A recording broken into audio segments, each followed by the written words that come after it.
Hello guys, खुश आमदीद आप अपने चैनल सीखो आसानी से में। आज की जो हमारी ट्रिक है वो है कि आपने सार कंट्रीज को याद करना होगा सिर्फ एक लफ्ज़ को याद करते हुए। तो ये कितनी अमेजिंग ट्रिक होगी कि आपको ये लफ्ज़ याद है MBBS पेन, और आप सारे 8 Asian countries, south Asian countries आपको सिर्फ एक लम्हे के अंदर याद हो जाएंगी।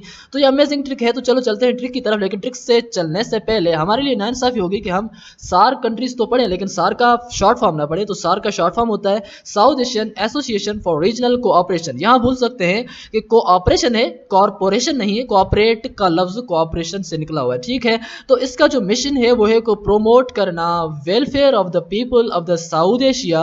कितनी वेलफेयर कर रहे हैं और कितना प्रोमोट कर रहे हैं वो तो हम सब जानते हैं। और दूसरी है प्रोमोट एक्टिव कोलाबोरेशन। वो कितने एक्टिव हैं, आपस में रोजाना लड़ रहे हैं, वो भी अलग बात है। लेकिन फिर भी हम सार कंट्रीज को याद करने के लिए हमारे पास एक ट्रिक है। और ट्रिक से चलने से पहले आपसे गुजारिश है कि आप हमारे चैनल को जरूर सब्सक्राइब, लाइक और शेयर जरूर कीजिएगा, क्योंकि हम इस किस्म की ट्रिक्स लाते रहते हैं। तो चलते हैं ट्रिक की तरफ। MBBS पेन है तो M का मतलब होता है मालदीव, और B का मतलब होता है भूटान, और तीसरी B का मतलब होता है बांग्लादेश, और चौथा सार कंट्री यहाँ इस ट्रिक के मुताबिक बनता है श्रीलंका। बाकी जो 4 कंट्रीज हैं साउथ एशियन वो पेन के अंदर हैं, यानी कि पेन दर्द के अंदर है, सर दर्द के अंदर हैं। तो उस दर्द के जाने से पहले हम आपको बताते चले कि हमने एक ट्रिक और भी अपलोड कर रखी है, जो आप एक लफ्ज याद करेंगे। कौन सा? फ्रांस। और एक लफ्ज याद करने से आप सारे साउथ, यानी साउथ नहीं बल्कि वीटो पावर कंट्रीज आप एक लम्हे के अंदर याद कर लेंगे। वो किस तरह, वो भी लिंक डिस्क्रिप्शन में आप वहां देख सकते हैं। एक और भी ट्रिक हमने रिसेंटली अपलोड कर रखी है कि आप मार्शल लॉ जिन जनरल्स ने इस मुल्क के अंदर लगाई, उनकी जो तरतीबवार है, किसने लगाई, पहले यार जिया ने लगाई या फिर याया ने लगाई, वो हम कभी कभार भूल जाते हैं। तो इस भूल को खत्म करने के लिए, मिटाने के लिए हमारा चैनल सीखो आसानी से आपको हमेशा मदद करता है, और इसी हिसाब से भी आपको यही चैनल मदद कर रहा है। आप एक लफ्ज याद करेंगे AYZM, एज़म। अब उर्दू में कह रहे हैं या इंग्लिश में, आप दोनों में कर सकते हैं। तो उस ट्रिक को जानने के लिए भी आपको लिंक डिस्क्रिप्शन में मिल जाएगी। तो चलते हैं ट्रिक की तरफ के। हम जो इस किस्म की ट्रिक्स आपको बताते हैं वो है हमारी सीरीज सी को याद करना आसानी से। दूसरी भी ट्रिक्स हम बताते हैं इंग्लिश में, केमिस्ट्री में, वो भी आप देख सकते हैं हमारे चैनल की प्लेलिस्ट्स में। तो चलते हैं फिर ट्रिक की तरफ, जिसमें पेन है, और पेन का मतलब है दर्द। तो दर्द में जो पहला कंट्री आता है वो पाकिस्तान, और दूसरा आता है अफगानिस्तान, और 7वां साउथ एशियन कंट्री बनता है इंडिया, और 8वां बनता है नेपाल। वाकई यार अफगानिस्तान, इंडिया, पाकिस्तान, ये तीनों दर्द वाले कंट्रीज थे। तो फिर भी खैर है। और अगर आप इसको दर्द नहीं कर रहे तो ये उसकी समरी है, आप MBBS पेन की यहाँ देख सकते हैं। अगर आप इसको दर्द नहीं कह रहे तो MBBS अपने भी कर सकते हैं। MBBS को अगर अपना दर्द सर समझ नहीं सकते, अगर उसको सर का दर्द नहीं समझ रहे, तो MBBS को आप अपना कर लें। अगर अपना भी नहीं कर रहे तो फिर आप ऐसे कह लें MBBS पाकिस्तान। तो पाकिस्तान को अगर आप याद कर लेंगे तो यहाँ K और T एक्सेप्शनल है। K का मतलब है कुछ भी नहीं, और T का मतलब ट्रिक। बाकी जो सारे लेटर्स हैं वो इस ट्रिक के अंदर आ जाते हैं। तो मुझे उम्मीद है कि आपको ये वीडियो जरूर पसंद आया होगा। तो हमारे चैनल को यार सब्सक्राइब करना मत भूलिएगा, क्योंकि हम इस चैनल के लिए बहुत मेहनत करते हैं, और आपकी सब्सक्रिप्शन और आपकी लाइक हमारे लिए मोटिवेशन का सबब बनती है। तो हाजिर होंगे एक नए वीडियो में और एक नई ट्रिक के साथ। तब तक दीजिएगा अपने मेज़बान अब्दुल कयूम को इजाज़त। अल्लाह हाफिज़। हमारे चैनल में, हमारे चैनल का विजन और मिशन है, जैसा उसका नाम है, सीखो आसानी से। हम आपको सिखाएंगे आसानी से, और हमारा यही मोटिव है कि किस तरह हम अपने ऑडियंस को आसानी से सिखा सकें। तो आज हमारे जो टॉपिक है सीखो आसानी से में, वो है कि हम किस तरह सारे जो वीटो पावर कंट्रीज़ हैं उनको सिर्फ एक सिंगल लफ्ज़ में याद कर सकें। तो इसलिए हमारे लिए ज़रूरी है कि हम आपको सिखाएं जल्दी से कैसे सीखते हैं और आसानी से कैसे सीखते हैं। तो आपने क्या करना होगा, इस सारे को रिमेंबर करने के लिए सिर्फ एक लफ्ज़ याद करना होगा। तो आप सोच रहे होंगे कि ए लफ्ज़ वो कौन सा है, एक की लफ्ज़ वो कौन सा है जो अगर हम याद कर दें तो हम सारे वीटो पावर कंट्रीज़ को याद कर सकते हैं। वो लफ्ज़ है जी फ्रांस। अगर आपने वर्ड या कंट्री नेम फ्रांस याद कर लिया तो आप समझ लें, और आपको हमेशा और ज़िंदगी भर ये लफ्ज़ याद रहेगा फ्रांस। तो आपको ज़िंदगी भर याद रहेगा कि वीटो पावर कंट्रीज़ कौन से हैं। तो चलो चलते हैं वीडियो की बकिया हिस्से की जानिब। तो ओके जी। तो वीडियो की तरफ हम आ गए हैं कि आपने क्या करना है, सिर्फ एक लफ्ज़ वर्ड फ्रांस याद करना है। हम आपको ट्रिक अब बताने चले हैं कि फ्रांस की स्पेलिंग क्या है, FRAN and the C and then N। तो आप सोच रहे होंगे कि ये तो आपने स्पेलिंग बताया फ्रांस की, क्या हमको आप इस वीडियो में सिर्फ स्पेलिंग बताने के लिए लाए हैं? नहीं जी, हम आपको इन अल्फाज के अंदर अंदर सारे कंट्रीज जिनको वीटो पावर है वो आपको बता देंगे।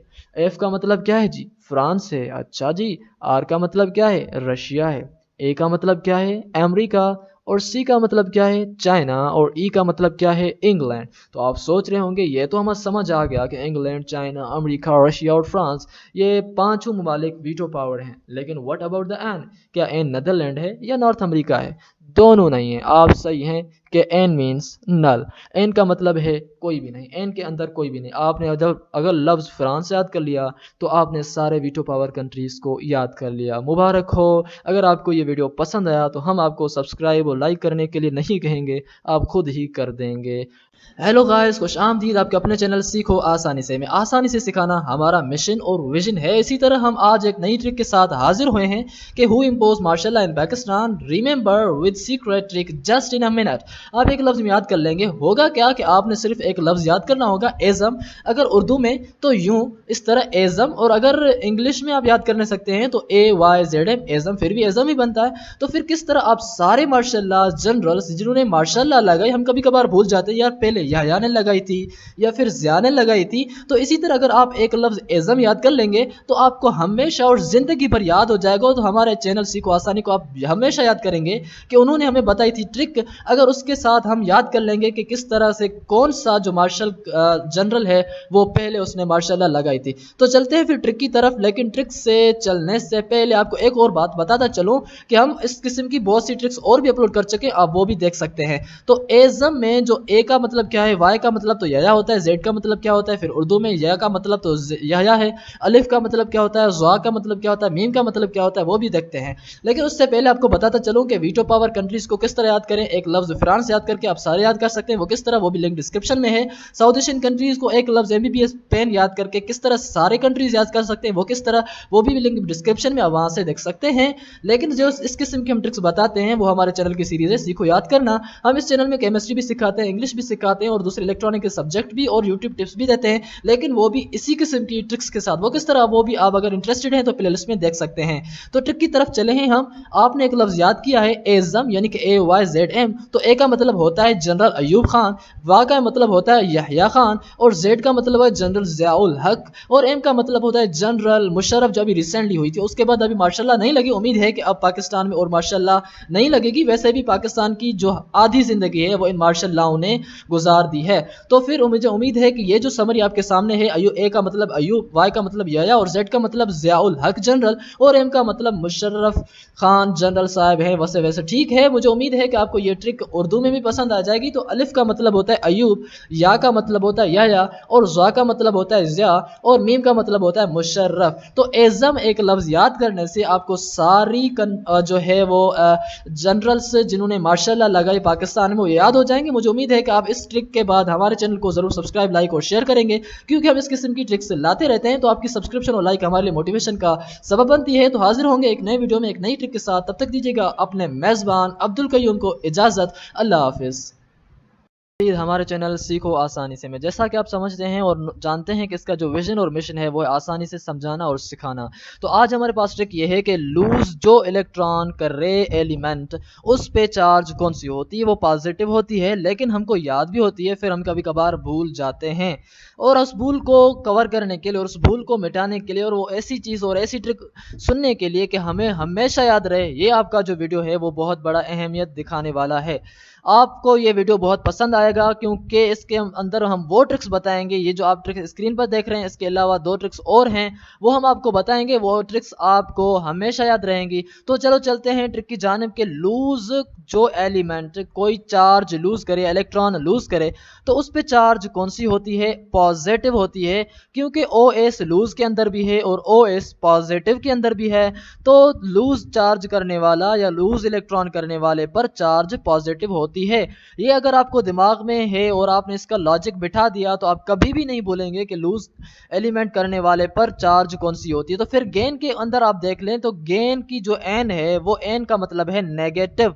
जैसे उसका मतलब नेगेटिव है, तो आप जैसे ही आपके सामने कोई आएगा भाई गेन पर कौन सी चार्ज होती है, भाई फुला हाइड्रोजन ने 1 इलेक्ट्रॉन गेन किया तो चार्ज कौन सी होगी, आप गेन के एन को देकर नेगेटिव जवाब दे देंगे और किसी भी सोचने की जरूरत ना पड़ेगी। क्योंकि हम कभी कभार सोचते हैं, थोड़ा 2 मिनट थोड़ा 2 सेकंड हम कभी कभार सोचना पड़ता है, लेकिन इस ट्रिक की वजह से आप ना कभी भूलेंगे और ना कभी आपको सोचना होगा। आप हमेशा और आसानी से रैपिडली आंसर दे सकेंगे और कभी भी भूलेंगे नहीं। तो ये मुझे उम्मीद है कि आपको ये ट्रिक जरूर पसंद आएगी। लूज, तो z जो है वो पॉजिटिव में z है, यानी कि OS है पॉजिटिव, और lose gain negative, gain negative. आप अगर इस तरह से याद करेंगे तो वो हमेशा आपको याद रहेगी। तो दूसरी ट्रिक है कि कैथोड पर चार्ज कौन सी है और एनोड पर चार्ज कौन सी है। हमको याद होती है कैथोड पर पॉजिटिव चार्ज है और एनोड पर नेगेटिव चार्ज है, लेकिन फिर भी हम भूल जाते हैं, और उस भूल को खत्म करने के लिए हमारा चैनल आपके लिए ट्रिक्स लाता रहता है। तो हमारे चैनल को सब्सक्राइब जरूर कीजिएगा। जो कैथोड है उसके ऊपर आप जो टी देखते हैं, वो जो टी है it looks like as the positive.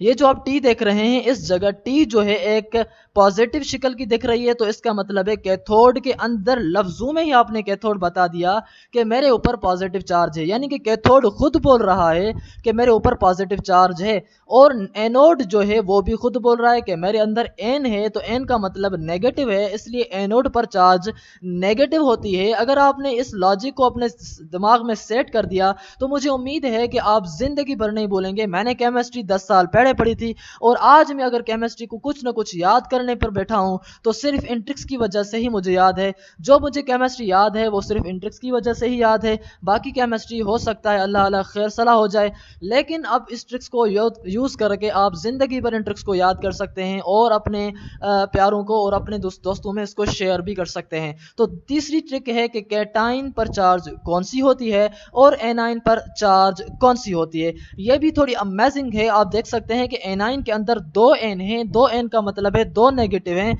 और 2 नेगेटिव को जब हम मल्टीप्लाई करते हैं तो हमारे पास पॉजिटिव चार्ज आती है, तो एनाइन पर जो चार्ज है वो पॉजिटिव है। इसी तरीके से अगर आप केटाइन देखें तो केटाइन के ऊपर नेगेटिव चार्ज है, केटाइन के अंदर जो है एन है, तो एन का मतलब है नेगेटिव चार्ज। हो सकता है आप स्पेलिंग में गलती हो, लेकिन केटाइन के अंदर एन तो लास्ट में जरूर है।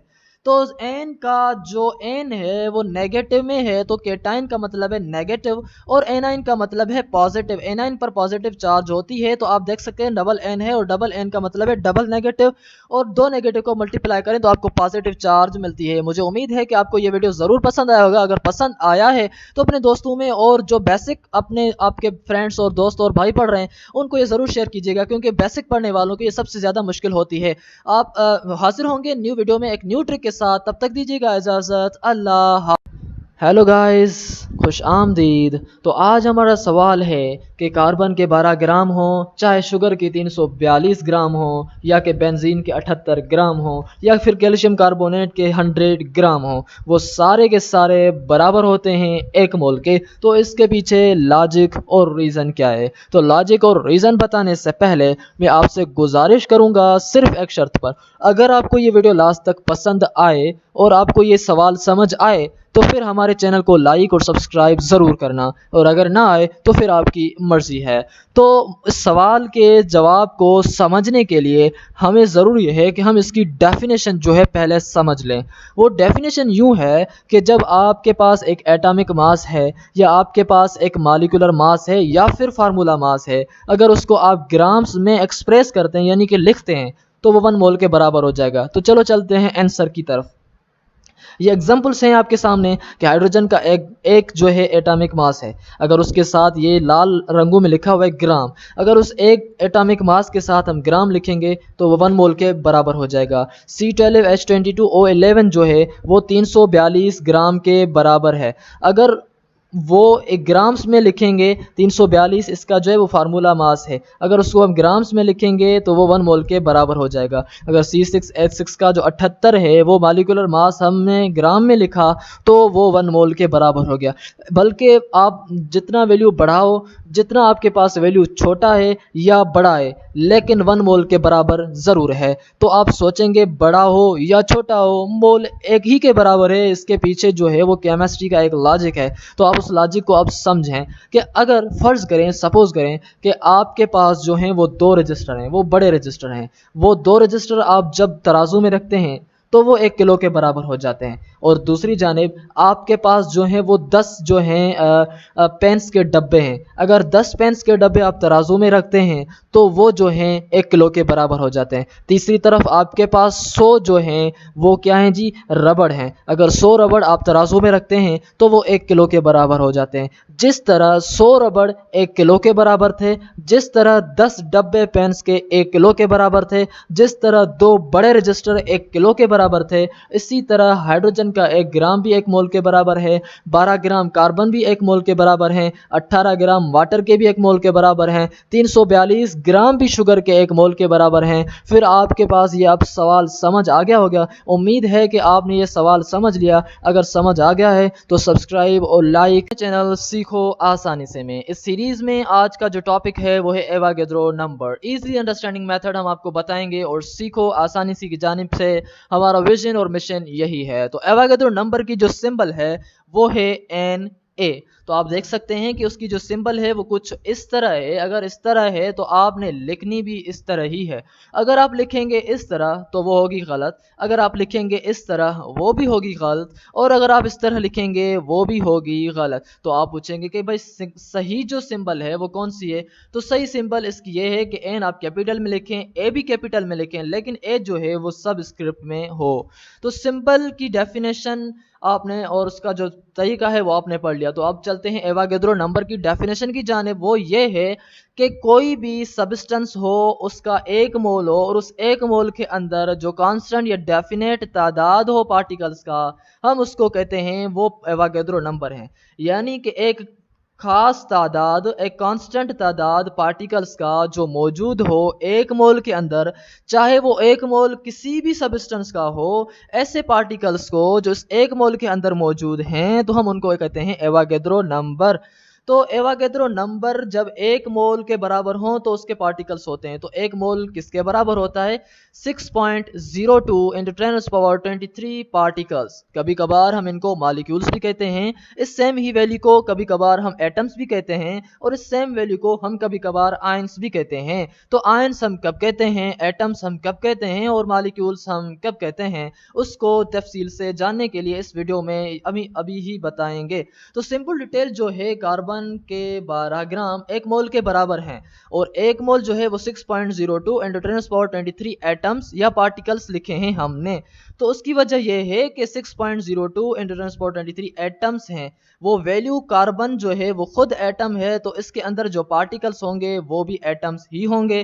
कार्बन डाई जो है वो एक मॉलिक्यूल है, तो उसके जो है 44 ग्राम है वो बराबर होता है 1 मोल के, और 1 मोल के अंदर जो एवागेड्रो पार्टिकल्स होते हैं, मॉलिक्यूल्स होते हैं, वो 6.02 इंटू 10⁻23 मॉलिक्यूल्स होते हैं। तो यहाँ हमने मॉलिक्यूल इसलिए लिखा कि कार्बन डाई खुद मॉलिक्यूल है, तो वो मॉलिक्यूल्स का ही बना हुआ होगा। हम इसको पार्टिकल्स नहीं कहेंगे, एटम्स नहीं कहेंगे। तो 6.02 एक सेम ही वैल्यू जो पहले एटम्स या पार्टिकल्स कहलाया जा रहा था, अब मॉलिक्यूल्स कहलाया जा रहा है। उसकी वजह यह है कि ये जो है 1 मोल मॉलिक्यूल के अंदर मौजूद हैं। तो सोडियम आयन है दूसरी तरफ, वो 23 ग्राम के बराबर है, वो बराबर होता है 1 मोल के, और 1 mole is equal to 6.02 × 10⁻23 ions.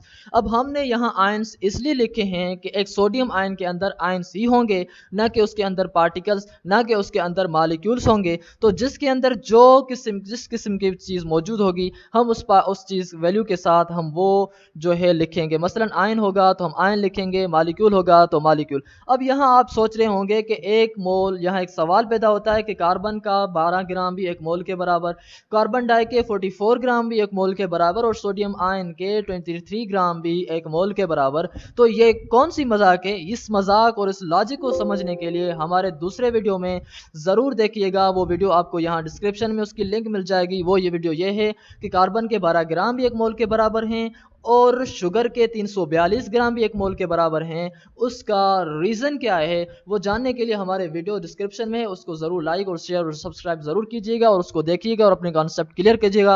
अगर आप चैनल पर न्यू हैं तो हमारे चैनल को सब्सक्राइब और लाइक और शेयर ज़रूर कीजिएगा। हाजिर होंगे एक न्यू वीडियो में, तब तक दीजिएगा इजाज़त। अल्लाह। हेलो गाइस, खुश आमदीद आपके अपने चैनल सीखो आसानी से में। आज का जो हमारा टॉपिक है कि find the percentage of an element with in the compound. एक एलिमेंट की हमने परसेंटेज फाइंड करनी होगी एक कंपाउंड के अंदर। तो उसके लिए हमारे पास फार्मूला है। फार्मूला कौन सा है? फार्मूला है कि atomic mass of an element, जिस एलिमेंट की आप परसेंटेज फाइंड करने जा रहे हैं उसका आप एटॉमिक मास लिखेंगे, और जिस कंपाउंड से आप उसकी परसेंटेज फाइंड करना जा रहे हैं उस कंपाउंड का मास लिखेंगे और उसको मल्टीप्लाई करेंगे 100 से। जो जवाब आएगा वो उस एलिमेंट की परसेंटेज होगी। अगर आपको ये याद नहीं हो रहा तो आप इस एनालॉजी को इस्तेमाल करें।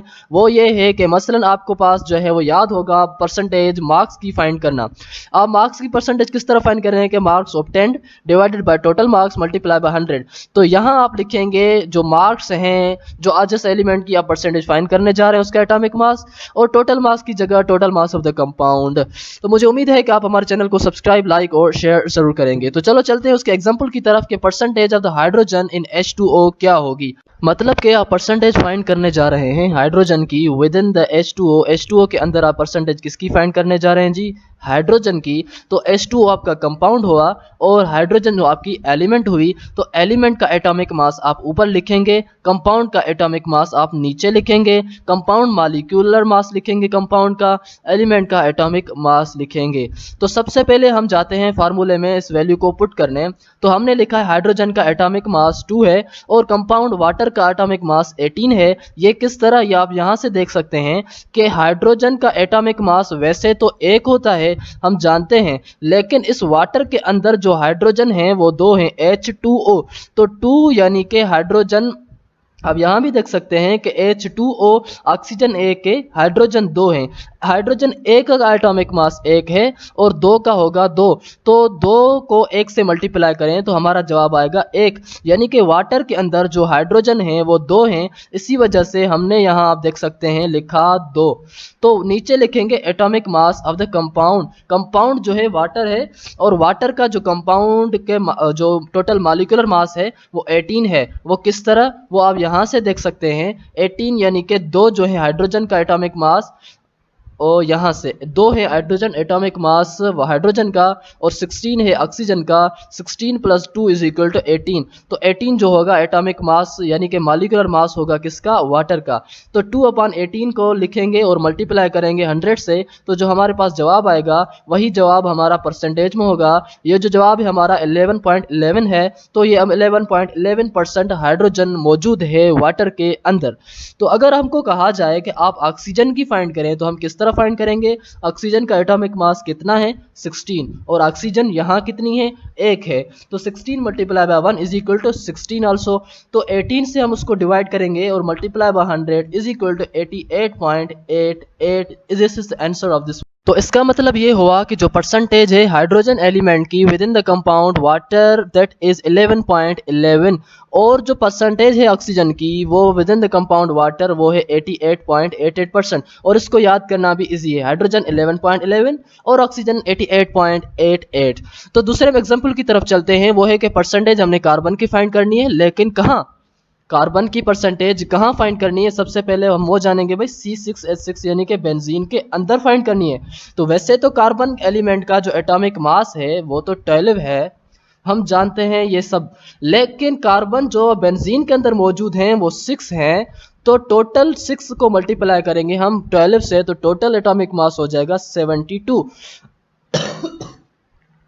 हाइड्रोजन का एटॉमिक मास होता है 1 और बेंजीन के अंदर हाइड्रोजन मौजूद है 6, तो एटॉमिक मास हो जाएगा 6।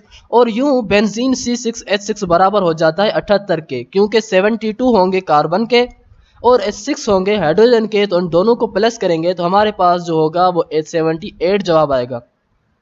अगर हमने परसेंटेज फाइंड करनी है कार्बन की, तो कार्बन का हम लिखेंगे एटॉमिक मास 12 नहीं 72, क्योंकि 12 तो सिर्फ एक कार्बन का है, यहाँ जो कार्बन है वो तो 6 हैं। तो इसी वजह से हमने यहाँ 72 लिखा। और यहाँ 78 क्यों लिखा? इसलिए कि 72 कार्बन का एटॉमिक मास है और जो 6 है वो हाइड्रोजन का है। 72 + 6 = 78, और उसको मल्टीप्लाई करेंगे हम 100 से, तो हमारे पास जो आंसर आएगा वो होगा 92.3। तो ये परसेंटेज है, यानी कि 92.3% कार्बन की मौजूद है बेंजीन के अंदर। तो यहाँ हम देखते हैं अगर हाइड्रोजन की हमने फाइंड करने को कहा जाए तो हाइड्रोजन का एटॉमिक मास क्या होता है? 1, लेकिन यहाँ बेंजीन के अंदर हाइड्रोजन 6 हैं, ये आप सब देख सकते हैं यहाँ 6 हैं, तो इसी वजह से हम लिखेंगे यहाँ 6। तो जैसे हमने 6 लिखी तो अपान में लिखेंगे 78, क्योंकि कंपाउंड जो मॉलिक्यूल है वो जो कंपाउंड का एटॉमिक मास है वो 78 है, और उसको मल्टीप्लाई करेंगे हम 100 से, तो हमारे पास जो आंसर आएगा वो 7.6 आएगा, जो कि परसेंटेज होगी हाइड्रोजन की बेंजीन के अंदर। मुझे उम्मीद है कि आपको ये वीडियो ज़रूर पसंद आया होगा, तो हमारे चैनल को सब्सक्राइब, लाइक और शेयर ज़रूर करेंगे। हाजिर होंगे एक नई वीडियो में, तब तक दीजिएगा इजाज़त। अल्लाह हाफिज़। हेलो गाइस, खुश आमदीद हमारे चैनल सीखो आसानी से में। आज का जो हमारा टॉपिक है वो कि एटॉमिक नंबर क्या होता है और उसकी सिंबल Z क्यों होती है और उसको यूनिट क्यों नहीं होता, और वो हमेशा उसका वैल्यू होल नंबर्स में क्यों होता है। इन सारे सवालात का जवाब सिर्फ इस एक वीडियो में जानने के लिए हमारे साथ आखिर तक जुड़े रहिएगा, और हम इन सारे सवालात का जवाब आपको बता देंगे, या आप जान सकते हैं कि हम सारे सवालात का जवाब इस वीडियो के थ्रू देंगे। तो हम चलो चलते हैं कि एवोगैड्रो नंबर की सिंबल जो है वो Z क्यों होती है। दरअसल बात यह है कि जो Z लफ्ज है या जो Z वर्ड है टेकन किया हुआ है वर्ड जेस्ट्रा से, जो एक ग्रीक लफ्ज है जिसका मतलब है हाफ। जब सबसे पहले हम उन्होंने देखा कि एटॉमिक नंबर का जो हाफ था एटॉमिक मास का, वो एटॉमिक नंबर था, तो उन्होंने ये डेफिनेशन बनाई थी ग्रीक्स ने कि half of atomic mass is called atomic number, और उसका मिसाल ये सब देते थे जो आप देख सकते हैं यहाँ, ऑक्सीजन देख सकते हैं, मैग्नीशियम, सल्फर, इन सारों का जो एटॉमिक नंबर है वो उनके एटॉमिक मास से जो है हाफ है। तो इस डेफिनेशन के बुनियाद पर उन्होंने जो जेस्ट्रा की सिंबल Z है और Z बनी आखिर में एटॉमिक नंबर की सिंबल, इसका वजूद में आया। जब ये बहुत सारे एलिमेंट्स डिस्कवर हो गए जिनका एटॉमिक मास जो हाफ था तो एटॉमिक नंबर नहीं बन रहा था, तो उन्होंने इस डेफिनेशन को रिजेक्ट कर दिया, और यूं रिजेक्ट तो हो गई लेकिन उसकी एक Z जो सिंबल थी वो हमेशा के लिए रह गई। तो हम चलते हैं एटॉमिक नंबर क्या होता है, उसके बाद हम आपको बताएंगे कि उसको यूनिट क्यों नहीं होता और उसको हमेशा होल नंबर्स में ही क्यों मिलता है हमें वैल्यू। तो उन सारे सवालात का जवाब आप जब ही जान सकेंगे जब आप इस डेफिनेशन को समझेंगे।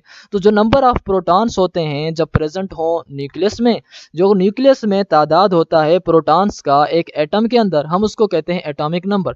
या जो तादाद होता है इलेक्ट्रॉन्स और प्रोटॉन्स का प्रेजेंट होता है एटम के अंदर, तो हम उसको भी कहते हैं एटॉमिक नंबर। लेकिन यहाँ एक बात का आपने ख्याल रखना है कि जब मैंने प्रोटॉन्स सिर्फ कहा तो मैंने न्यूक्लियस का लफ्ज लिखा है, और जब मैंने इलेक्ट्रॉन्स और प्रोटॉन्स कहा है तो मैंने एटम का लफ्ज लिखा है। इसका लॉजिक क्या है ये भी हम आपको बताते हैं, क्योंकि प्रोटॉन्स का जो तादाद है वो प्रेजेंट ही न्यूक्लियस में होता है, ये तो बात ठीक है। लेकिन जब मैंने इलेक्ट्रॉन्स कहा तो इलेक्ट्रॉन्स तो न्यूक्लियस के अंदर मौजूद नहीं होते, तो फिर मैं कहूंगा कि प्रेजेंट इन एटम। तो ये बात इस तरह है। तो number of positive charges present in nucleus of an atom is called atomic number. जो प्रोटॉन है उसकी चार्ज पॉजिटिव होती है, तो आप कहें कि तादाद प्रोटॉन्स का मौजूद हो न्यूक्लियस के अंदर, या फिर आप ऐसा कहें कि तादाद पॉजिटिव चार्जेस का मौजूद हो न्यूक्लियस के अंदर, हम उसको कहते हैं एटॉमिक नंबर। दोनों तरीकों से ठीक है। ये थी 3 डेफिनेशंस। उसके बाद हम चलते हैं उसके फार्मूले के, यानी फार्मूला इसके है कि Z is equal to A-N। तो इसकी डेफिनेशन मैथमेटिकल ये हुई कि जो एटॉमिक मास नंबर का डिफरेंस है और न्यूट्रॉन का, उसको हम कहते हैं एटॉमिक मास।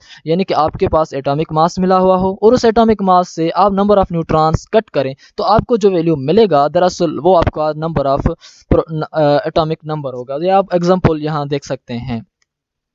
तो इसको यूनिट क्यों नहीं होता, दरअसल बात यह है कि it is ratio of particles, क्योंकि ये जो है पार्टिकल्स का रेशो है, और आप जानते हैं कि रेशो को कोई यूनिट नहीं होता, इसी वजह से एटॉमिक नंबर को भी कोई यूनिट नहीं होता। वैसे भी आप जानते हैं कि एफिशिएंसी और रेशो को इस दुनिया के अंदर कोई भी रेशो नहीं, कोई भी ऐसे नहीं कहेगा कि मैं 5 किलो पढ़ा हूँ, या जो मेरी खूबसूरती है वो 5 किलो है, या जो मैंने काम किया है वो 5 किलो है। तो इस वजह से एफिशिएंसी को और रेशो को कोई यूनिट नहीं होता इस दुनिया के अंदर। तो हमेशा वैल्यू इसका जो है होल नंबर्स में क्यों होता है, ये हमारा लास्ट सवाल है।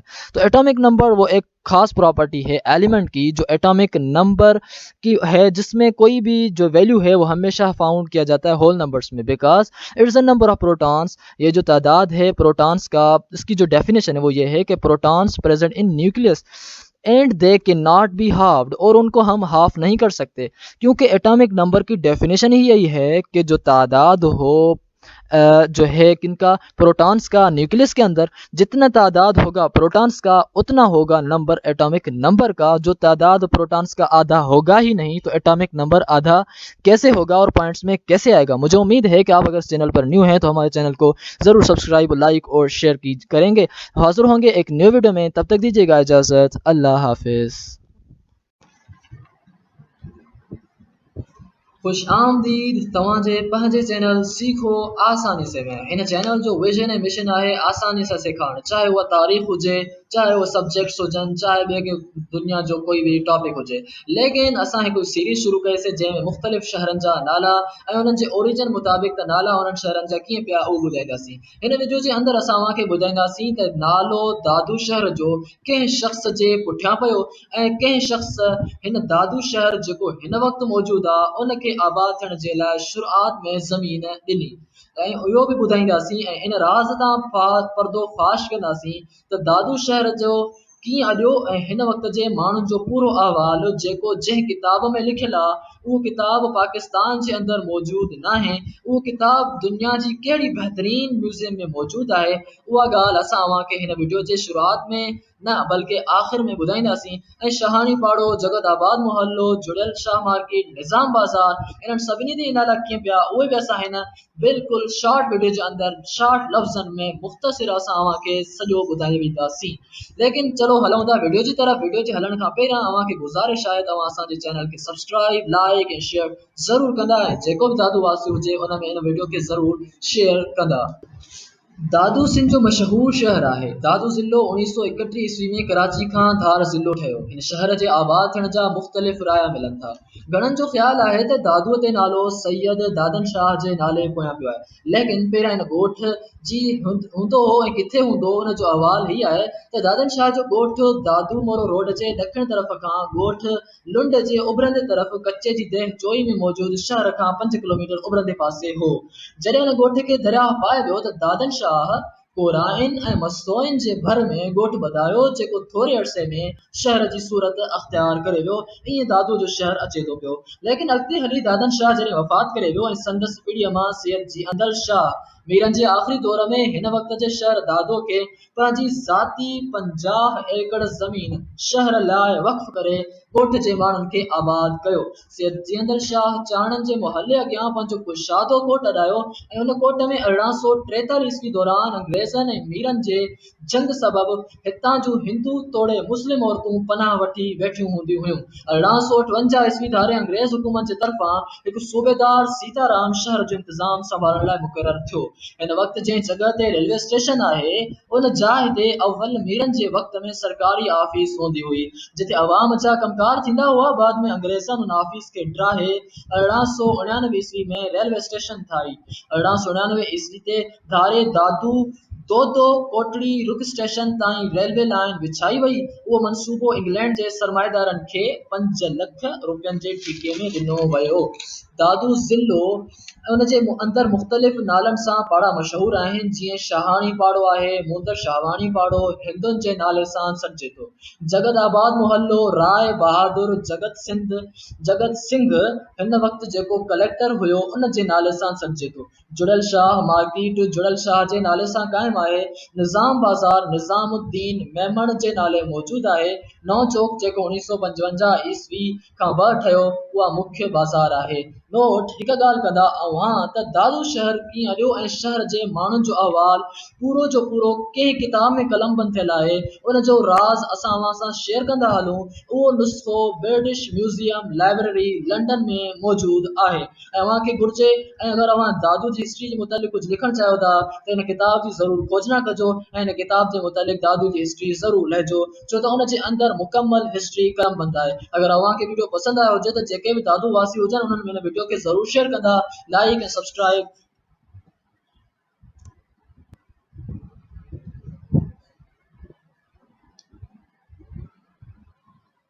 पंहिंजो ऐं पंहिंजी फैमिली जो ज़रूरु ख्यालु रखंदा। अल्लाह हाफ़िज़।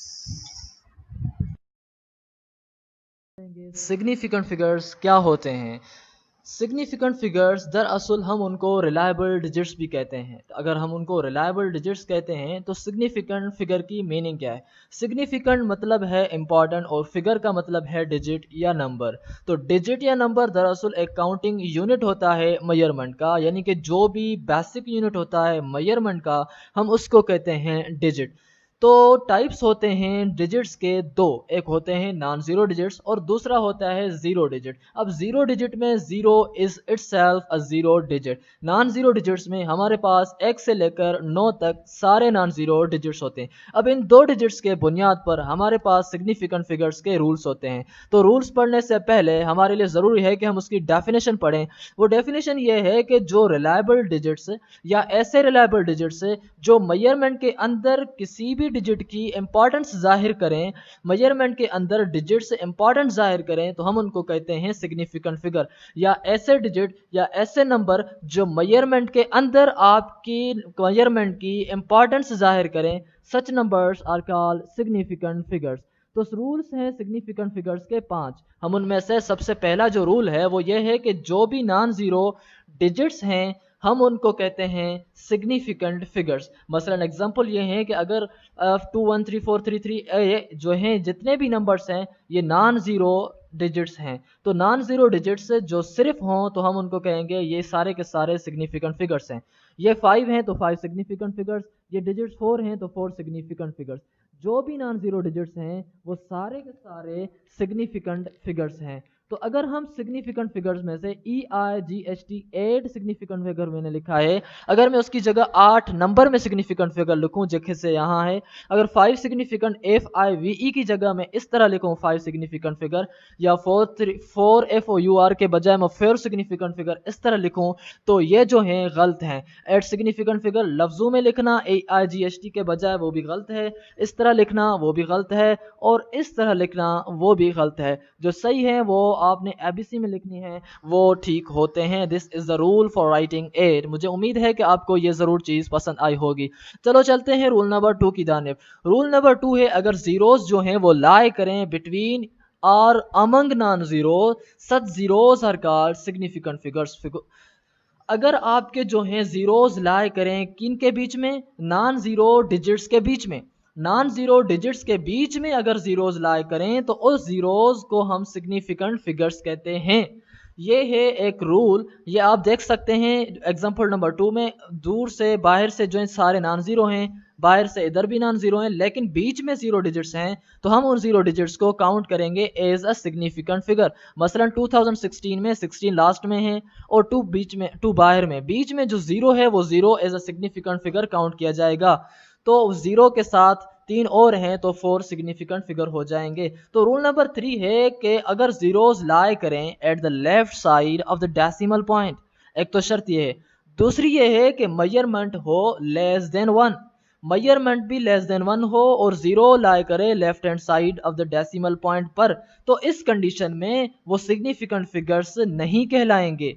एग्जाम्पल जो है 0.0011 is equal to 2 significant figures, तो 0.002220 इसमें जो है आप देख रहे हैं कि डबल 1 यहाँ है, इसके सामने जो है जीरोज हैं, तो ये जीरोज नॉन सिग्निफिकेंट जीरोज हैं। वजह ये है कि डेसिमल से पहले ये जो जीरो है ये नॉन जीरो नहीं है बल्कि जीरो है, जो मेजरमेंट है वो लेस देन 1 है यहाँ, तो इसलिए ये जीरोस काउंट हम नहीं करेंगे, ये जो 1 1 है ये सिर्फ यही काउंट किए जाएंगे। तो इसी तरह हमारा रूल नंबर 4 भी है कि अगर जीरोस लाई करें आफ्टर डेसिमल पॉइंट, यानी कि डेसिमल पॉइंट के बाद, पहले हम पढ़ रहे थे पहले, अब पढ़ रहे हैं बाद डेसिमल पॉइंट, लेकिन कंडीशन ये है कि मेजरमेंट इज 1 और ग्रेटर देन 1।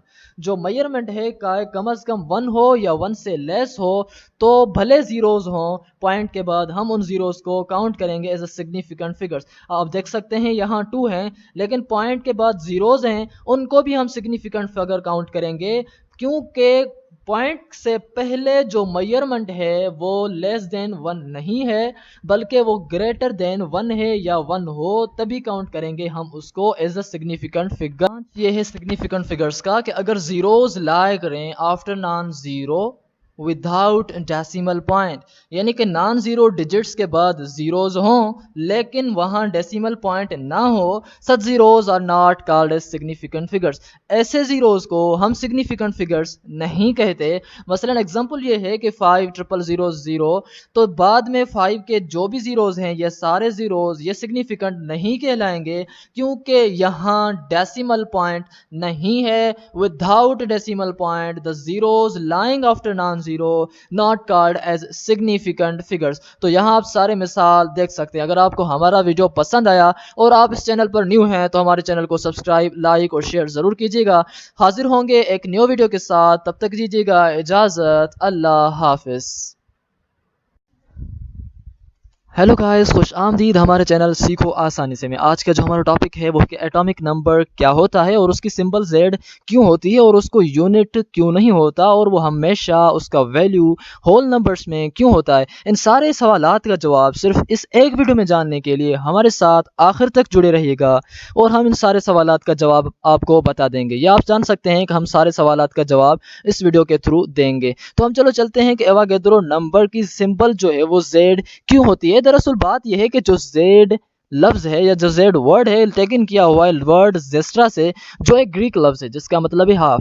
जब सबसे पहले हम उन्होंने देखा कि एटॉमिक नंबर का जो हाफ था एटॉमिक मास का, वो एटॉमिक नंबर था, तो उन्होंने ये डेफिनेशन बनाई थी ग्रीक्स ने कि हाफ ऑफ एटॉमिक मास इस कॉल्ड एटॉमिक नंबर। और उसका मिसाल ये सब देते थे जो आप देख सकते हैं यहाँ, ऑक्सीजन देख सकते हैं, मैग्नीशियम, सल्फर, इन सारों का जो एटॉमिक नंबर है वो उनके एटॉमिक मास से जो है हाफ है। तो इस डेफिनेशन के बुनियाद पर उन्होंने जो जेस्ट्रा की सिंबल Z है और Z बनी आखिर में एटॉमिक नंबर की सिंबल, इसका वजूद में आया। जब ये बहुत सारे एलिमेंट्स डिस्कवर हो गए जिनका एटॉमिक मास जो हाफ था तो एटॉमिक नंबर नहीं बन रहा था, तो उन्होंने इस डेफिनेशन को रिजेक्ट कर दिया। और यूं रिजेक्ट तो हो गई लेकिन उसकी एक Z जो सिंबल थी वो हमेशा के लिए रह गई। तो हम चलते हैं एटॉमिक नंबर क्या होता है, उसके बाद हम आपको बताएंगे कि उसको यूनिट क्यों नहीं होता और उसको हमेशा होल नंबर्स में ही क्यों मिलता है हमें वैल्यू। तो उन सारे सवालात का जवाब आप जब ही जान सकेंगे जब आप इस डेफिनेशन को समझेंगे। तो जो नंबर ऑफ प्रोटॉन्स होते हैं जब प्रेजेंट हो न्यूक्लियस में, जो न्यूक्लियस में तादाद होता है प्रोटॉन्स का एक एटम के अंदर, हम उसको कहते हैं एटॉमिक नंबर।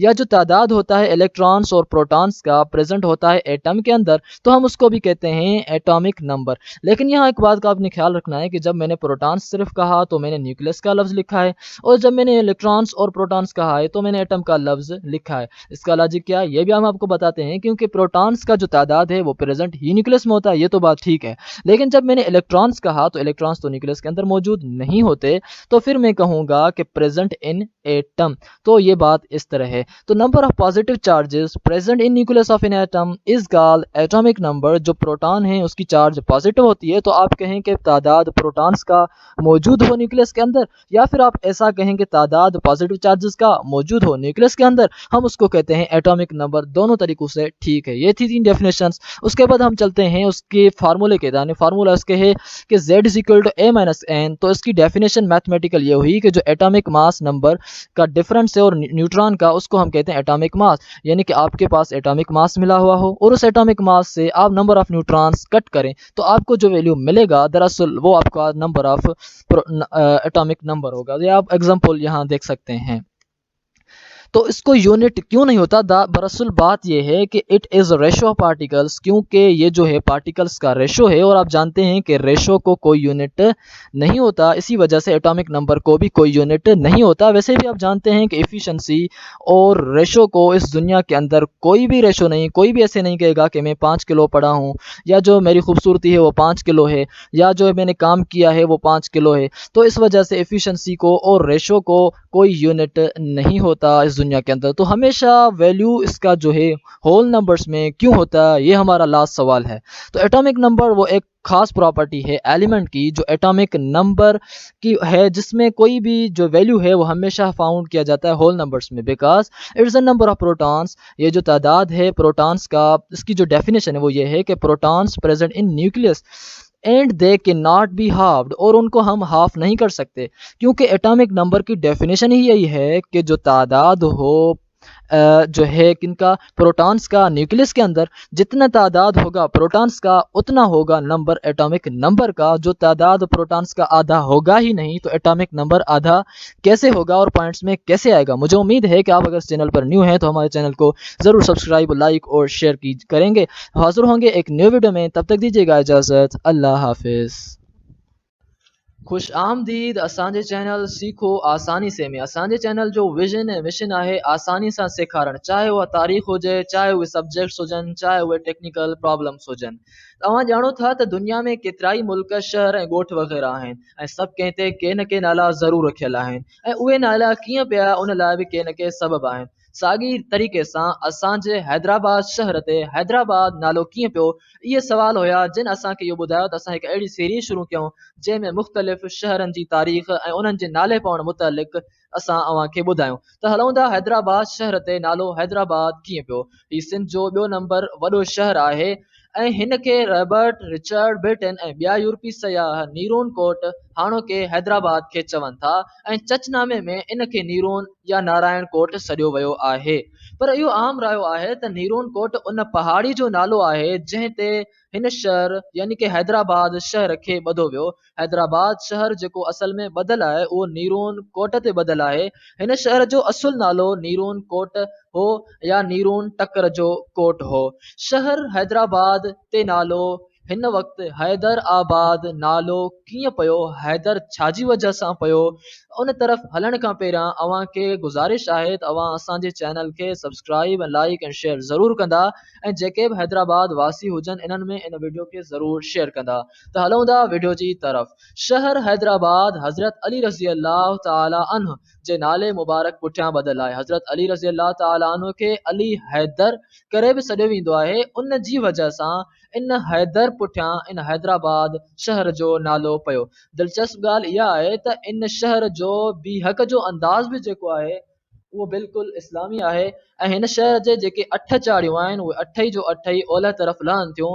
उन्हनि में पहिरीं आहे तिलक चाड़ी, पखी पैर जी चाड़ी, भाई खान वारी चाड़ी, हॉस्टेड हाल चाड़ी, ठोड़ू चाड़ी, जीम खान चाड़ी, गवर्नमेंट कॉलेज चाड़ी, सरफराज चाड़ी। ऐं हिन शहर जी जेका शाही बाज़ार आहे उहा एशिया खंड जी डिघे में डिघी बाज़ार ॼाती वञे थी जेका 1 मील डिघी आहे। अगर अव्हांखे इहो वीडियो पसंदि आयो हुजे त अव्हां असांजे चैनल खे ज़रूरु सब्सक्राइब लाइक ऐं शेयर कंदा ऐं असांजे हैदराबाद शहर जा जेके बि रवासी आहिनि उन्हनि में इन वीडियो खे ज़रूरु शेयर कंदा। अव्हां पंहिंजो ऐं पंहिंजी फैमिली जो ख़्यालु रखिजो। अल्लाह हाफ़िज़। सखर शहर ते सखर नालो कीअं पियो, इन मुतलिक़ वक़्त ब वक़्तु जेके बयान शाया थिया आहिनि से अव्हां जे आॾो समूरा पेश कयूं था। पहिरियों आहे त जमील जबलपुरी जंग रोज़ाना जे हिक फीचर में ॼाणायो आहे त चयो वञे थो त मोहम्मद बिन क़ासिम जॾहिं सखर जे वेझो पहुतो तॾहिं हिते जी गर्मी महसूसु करे सकर चयाईं। चुनाचे लफ़्ज़ सकर बिगड़जण खां पोइ फ्री सखर थी वियो जो उनजो हाणोको नालो आहे। सकर अरबी लफ़्ज़ आहे जंहिंजी माना आहे दोज़ख ऐं उहा हक़ीक़त आहे त हिते बेइंतहा गर्मी पवे थी ऐं जुलाई अगस्त जा 2 महीना दरअसल जहन्नम जो मंज़र पेश कनि था। अगस्त जे महीने में गर्मी शिदत अख़्तियार करे थी।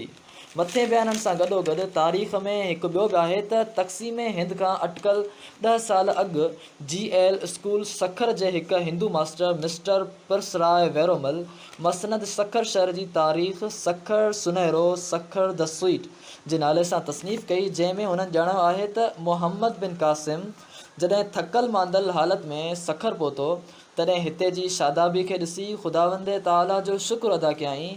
संदसि लफ़्ज़ शुक्र बदिलजी सखर थियो। अलावा उनजे सखर में कमंद जी पोख करे शक्कर ॻाढ़ी खंड जुड़ंदी हुई। उन ई सबबु करे हिन शहर ते सखर नालो पियो जो शक्कर जो मुख़फ़िफ़ आहे।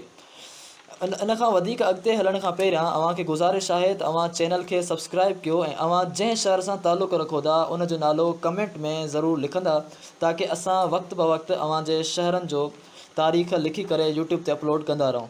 ऐं उन लाइ ज़रूरी आहे त अव्हां बेल जो बटन दबायो ताकी अव्हां ताईं उन जी मुकमल मालूमात पहुचंदी रहे। 3 तारीख़ में मिस्टर H रियलिटी पंहिंजी महिराण जी तारीख़ महिराण ऐं उन जी मुआविन शाख़ुनि में ॼाणायो आहे त उत्तर सिंध में अकर ऐं बकर ॿ शहर आहिनि। बकर ते हिंदू सोडन राणनि जी हुकूमत हुई यानी त क़ब्ल इस्लाम सखर ते अकर नालो पियल हो। रियलिटी जे बयान मूजिबि सखर जी इन जी बयानु करणु ॾुखियो मसइलो आहे छाकाणि त अॻु महिराण अरोड़ वटां हूंदो हो ऐं किले बदिरां बकर जी टकरीअ जो ॾसु मिले थो। शायदि उन जी टकरीअ जो नालो बकर हूंदो, लेकिन चचनामे में सखर ऐं अकर बकर ॿ शहर हुआ ऐं अरोड़ जे घणो वेझा हुआ, तन जो ॾसु नथो मिले। मीर मोहम्मद ताहिर नसियानी अकबरी ऐं जहांगीरी दौर जे मुअर्रिख़ तारीख़ ताहिरीअ में सखर खे सुकूरा ॼाणायो आहे, जंहिं तां एलर्ट तर्जुमो कयो आहे। किन मौरख़नि जो बयानु आहे त सखर संस्कृत लफ़्ज़ सागर मां निकितल आहे, जेको घणी तारीख़ुनि जे हिसाब सां बिल्कुलु ठीकु आहे। पंजी तारीख़ में इहो आहे त 221 हिजरी ऐं 835 ईस्वी में मूसा बरमकी ऐं उनजो पुटु इमरान सिंध जा हाकिम थिया। इमरान शहर बैज़ान तामीर कराए उते छावनी विधी ऐं मैदान खे शिकस्त ॾेई मेहराण जे बखर वटि बंदि ॾियारे उनखे सकतुल मैद जो नालो ॾिनो, जेको बाद में सखर सॾिजणु लॻो। इन सां गॾोगॾु असां तव्हांखे ॿुधाईंदा हलूं त असां हिकु सीरीज़ शुरू कई आहे, जंहिंमें असां मुख़्तलिफ़ शहरनि जा, पहिरियां सिंध जा शहर मुकमल, उन खां बाद में पंजाब जा, उन जी मुख़्तलिफ़ तारीख़ जेका आहे कंहिं बि शहर ते कीअं नालो पियो उन जे मुतालिक़ असां लिखंदासीं ऐं बयानु कंदासीं। उन जे लाइ ज़रूरी आहे त तव्हां सब्सक्राइब कयो ऐं बेल जे बटन खे दॿायो, ताकी कॾहिं बि असां कोई बि तारीख़ अपलोड कयूं तव्हां ताईं आसानी सां पहुची सघे। महिरबानी। सिंध जो नालो सिंध कीअं पियो ऐं कॾहिं खां वठी पियो? सिंध मुल्क जो नालो सिंध हिन रीति पियो त हज़रत आदम अलैहिस्सलाम जे हमशिकिल पुटु हज़रत शीस अलैहिस्सलाम जो ॿियो नालो सिंध आहे, जंहिंखे अरबी ज़ुबान में शीस चइबो आहे, जंहिंखे तौरेत शरीफ़ इब्रानी ज़ुबान में सीस जे नाले सां सॾियो आहे। ऋग्वेद जेको हिंदुनि जो किताबु आहे उन में वरण जे नाले सां सॾियो वियो आहे, जंहिंखे संस्कृत में सिंध या सिंधु चयो वियो आहे, जंहिंजी माना आहे पाणी, जंहिंमें समुंड ऐं दरिया सभु अची वञनि था। इहा ॻाल्हि लिखियलु आहे आईना क़दीम सिंध सिफ़ो नंबर 78 ते। आर्या जॾहिं ईरान जी तरफ़ खां सिंधु नदीअ वटि आया ऐं सिंध नदीअ खे ॾिसी चवणु लॻा त हीअ सिंधु आहे, यानी समुंड आहे, जो सिंध दरिया उन्हनि खे एॾो वॾो ॾिसण में आयो ऐं सिंध ऐं सिंधुअ जी असली माना पाणी आहे। चूंकि हज़रत शीस अलैहिस्सलाम सरांदीप यानी श्रीलंका में पाणीअ ऐं समुंडनि जे विच में ॼाओ, जंहिं करे मथसि नालो बि समुंड या सिंध पियो। अल्लाह ताला हज़रत आदम अलैहिस्सलाम जे उन ई पुट खे उहा इज़त बख़्शी जो ज़मीन ख़्वाह पाणी जिथे बि रहियो सभु मुल्क हुन जे नाले सां कोटिजणु लॻा। ख़ुलासो त सिंध मुल्क जो नालो हज़रत शीस जे करे पियो, जो सिंध ख़ुदि हज़रत शीस जो नालो हो। कंहिं ज़माने में सिंध जो मुल्क वॾो हो ऐं तौरेत शरीफ़ किताब पैदाइश बाब 5 में हज़रत शीस जो नसबनामो लिखियलु आहे ऐं उन में लिखियलु आहे त उहो सिंध जो मुल्क उत्तर ऐं साइबेरिया खां वठी ऐं ॾखिण में मौजूदु बहिरे हिंद जी क़दीम ऐं जदीद ॿेटनि ताईं ऐं उलहंदे में दजला दरिया खां वठी ऐं उभरंदे में चीन वारे समुंड ताईं पखिड़ियलु हो। गोया के ज़रे घटि सारो एशिया जो खंडु सिंध मुल्क जो नालो हो। उते जा बादशाह पाण खे सिंध जो बादशाह सॾाईंदा हुआ। इहा बि ॻाल्हि आईना क़दीम सिंध में लिखियलु आहे। सैयद सुलेमान नदवी पंहिंजे किताब अरबो हिंद के ताल्लुकात जे सिफ़े 11 में लिखे दो तो अहले फ़ारिस ने जब इस मुल्क के एक सूबे पर कब्ज़ा किया तो उस दरिया का नाम, जिसको अब दरिया सिंध कहते हैं और जिसका नाम अरबों की ज़बान में मेहरान है, हिंदू रखा। पुरानी ईरानी ज़बान और संस्कृत में सीन दरअसल हा है, यानी है और आपस में बदला करती हैं और उसको मुतादिद मिसालें हैं, इसलिए फ़ारिस वालों ने उसको हिंदू कहकर पुकारा और उससे इस मुल्क का नाम हिंद पड़ गया, जो पहले सिंध था। तर्जुमो इन जो इहो आहे त फ़ारिस वारनि जॾहिं इन सिंध मुल्क जे हिकु सूबे ते कब्ज़ो कयो त उन दरिया जो नालो, जंहिंखे दरियाए सिंध चवनि था ऐं उन जो नालो अरबनि जी ज़बान में मेहरान आहे, हिंदू रखियो। यानी असुल नालो संदसि सिंधु हुयो, पोइ हिंदू रखियाऊंसि ऐं पुराणी ईरानी ज़बान में ऐं संस्कृत में लफ़्ज़ सीन ऐं हा, यानी सीन सीटी ऐं हे हाथी पाण में बदल सदल थींदा आहिनि ऐं उन्हनि में को फ़र्क़ु न लिखियो वेंदो आहे ऐं उन्हनि जा घणा ई मिसाल आहिनि। इन करे फ़ारिस वारनि सिंधुअ खे हिंदू करे छॾियो, इन करे सिंध मुल्क जो नालो हिंद पइजी वियो ऐं उन वक़्तु बि सीन ऐं हिन वक़्तु बि सीन ऐं हा पाण में बदल सदल थियनि था, जीअं त 40 ऐं 40, 50 ऐं 50। इन ॿिन्ही में हे ऐं सीन में को फ़र्क़ु नज़र न आयो पिए, इन करे उन्हनि हिंद मां सिंध बणायो ऐं सिंध मां हिंद बणायो। इन मां मालूम थियो त इन समूरे मुल्क खे, जंहिंखे हिन वक़्तु हिंदुस्तान सॾियो वञे थो, अॻु सिंध सॾींदा हुआ। आर्यन जे किताब ऋग्वेद में केतिरनि जायुनि में सपत सिंध जो बयानु थियलु आहे, यानी लफ़्ज़ सपत सिंध लिखियलु आहे, जंहिंजी माना आहे 7 दरिया।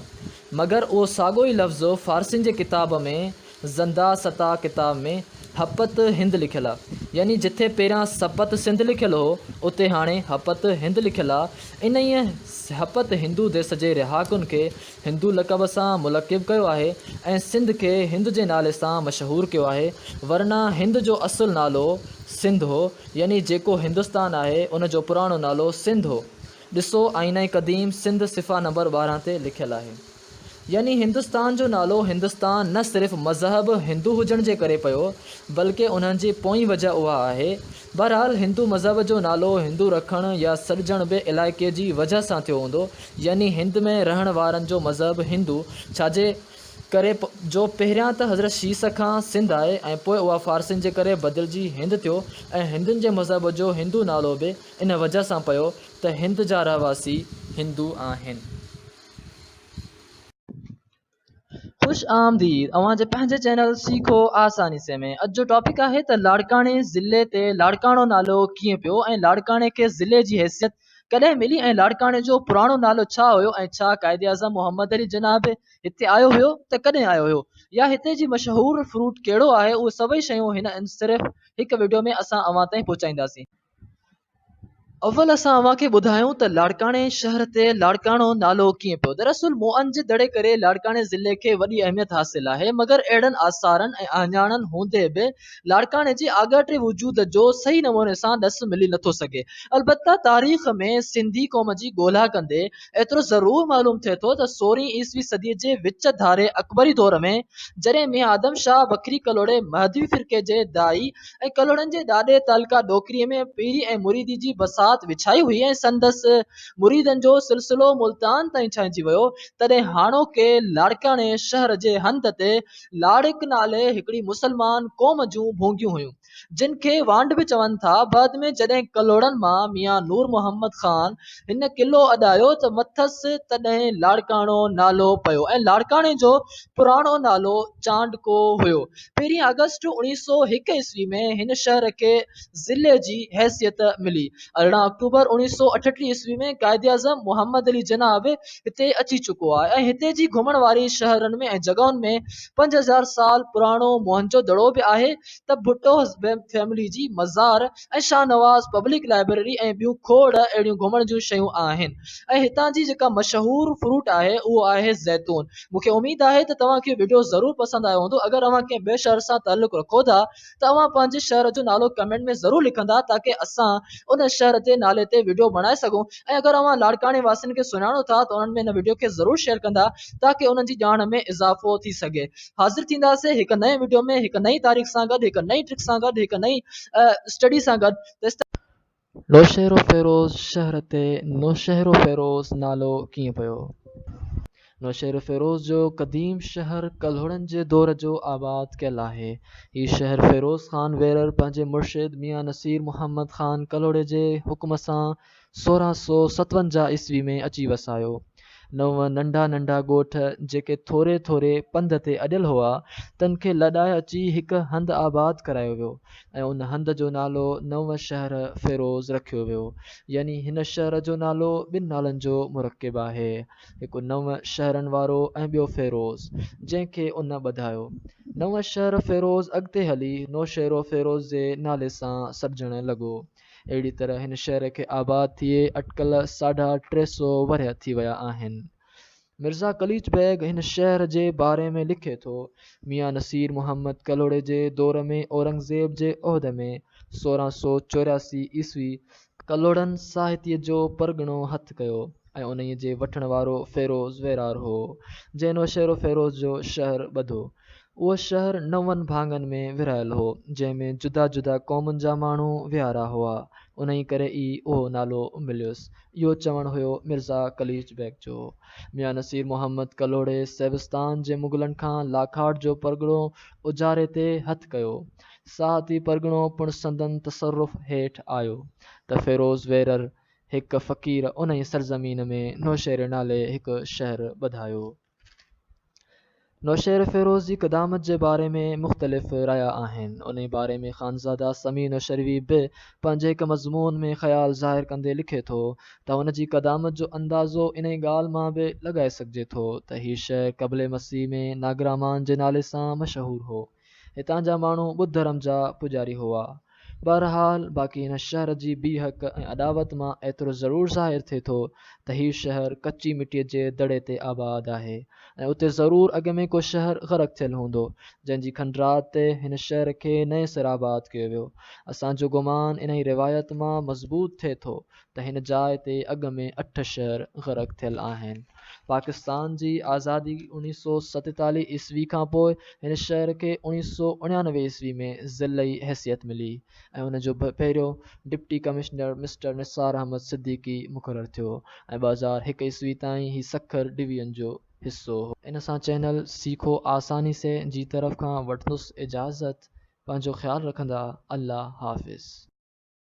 आमदीद आपके अपने चैनल सीखो आसानी से। मुझे उम्मीद है कि आप इस चैनल में एंटर हुए होंगे इसलिए कि मुझे आसानी से सीखना है, मुझे आसानी से कुछ समझना है, यानी कि I have to do a small रट्टा, मुझे स्माल रट्टा लगाना है। तो अब अगर स्माल रट्टा लगाने और स्मार्ट समझने के लिए आप अगर आए हैं तो आपके लिए ये जगह बिल्कुल मौजू है। आप इस चैनल से बहुत कुछ सीख के जाएंगे। उसके लिए आज का हमारा जो टॉपिक है वो है इलेक्ट्रॉनिक्स वालों ने मुझे यार बहुत कुछ कहा, यूनिवर्सिटी वालों ने, मेहरान वालों ने, अपने क्लासमेट्स ने, भाई आप इस पर वीडियो बनाएं तो आप जो है हम एक ट्रिक के साथ याद कर लें कि हमने स्लाइड्स जो हैं वो रात को खोलनी होती हैं और उनको रट्टा लगाना होता है, थोड़ी देर हो जाती है। आप उनको थोड़ा जल्दी और तरीके से जिस तरह पहले समझाते थे, आप अब दूर बैठे हैं कोरोना की वजह से तो आप यूट्यूब पर वो वीडियोस रख लें, हम उनको याद कर लेंगे और समझ लेंगे। तो मैंने कहा ठीक है। तो आज हम जिस तरफ जा रहे हैं वो ये है कि क्लासिफिकेशन ऑफ इंटीग्रेटेड सर्किट्स। तो इंटीग्रेटेड सर्किट्स की क्लासिफिकेशन, तो सबसे पहले तो हम पेपर में अगर ये सवाल आया तो right the classification of integrated circuit, तो हम भूल जाएंगे पता नहीं कितनी क्लासिफिकेशंस थी, 3 थी या 2 थी। तो मैं आपको एक ट्रिक बताता हूँ। इंटीग्रेटेड सर्किट के अंदर कितने डबल लफ्ज हैं?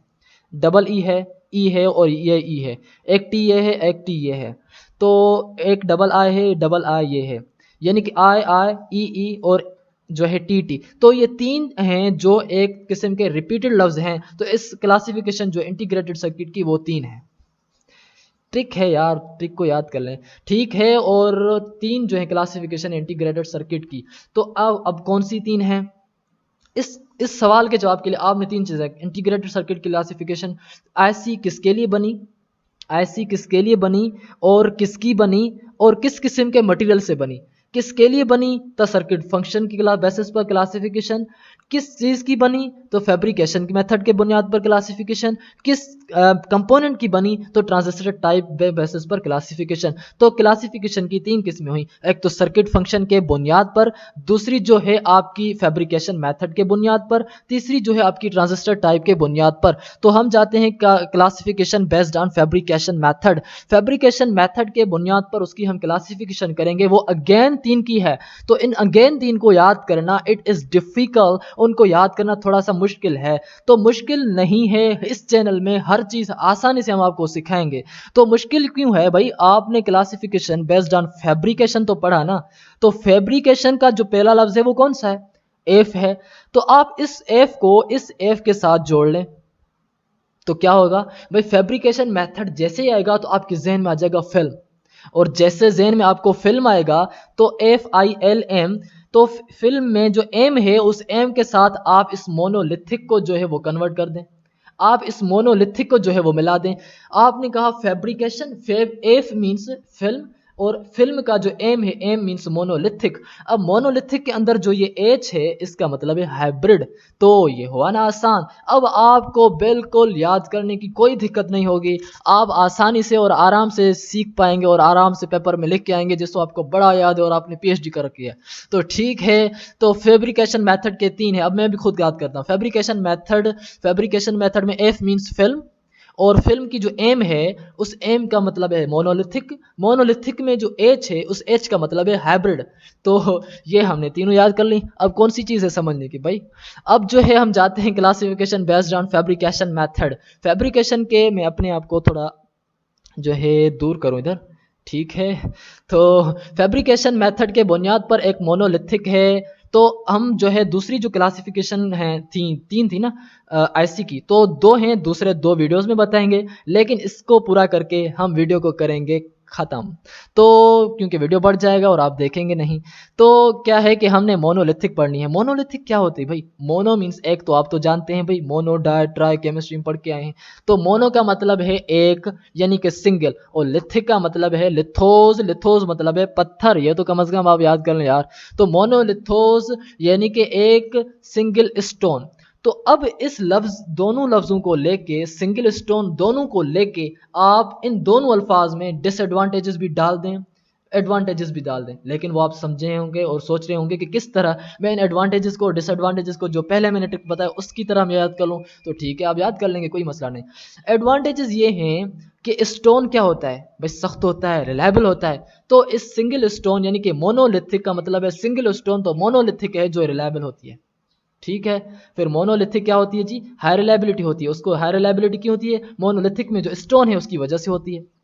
और दूसरी बात यह है कि स्टोन जो है वो क्या होता है? मोस्ट पॉपुलर होता है because of low cost. Single stone, तो सिंगल स्टोन में जो है, स्टोन मतलब कि सख्त है, उसके अंदर हाई रिलायबिलिटी है, और सिंगल है तो सिंगल के अंदर डिसएडवांटेजेस है।